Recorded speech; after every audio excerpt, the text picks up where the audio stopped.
Yeah, the Artesia, New Mexico, that's actually where the Border Patrol Academy is, and they want to house some of these people at the Border Patrol Academy while they're awaiting processing. Because that takes away from training then, I assume, because now you have to pull people away here at Cadre, I assume now you've got to have people watching them as well, right, taking care of them, babysitting.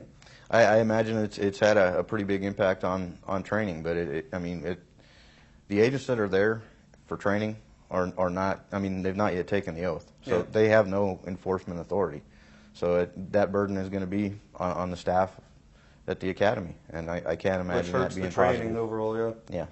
Well, at the end of the day, obviously the best case scenario is that it's our agents out in the field trying to secure the border. With that said, if our agents are otherwise tied up and we're so restricted by processing and by budget issues, we want border security. And if we need help doing that, and DPS is called upon to do it, in the short term, I don't know that there's another answer. There's been talk of calling out the National Guard, and I would be all for that depending on what their role would be, because again, we're talking about the National Guard who has no arrest authority. And believe me, I'm grateful for our troops and our veterans, very much so.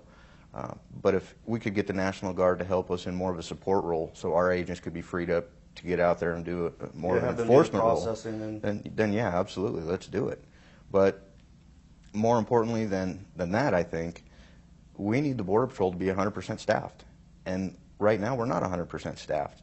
And that's because, like I explained earlier, our guys are being pulled out of the field because of budget issues. Now, we just had, yesterday, our pay reform bill went through markup in the Senate.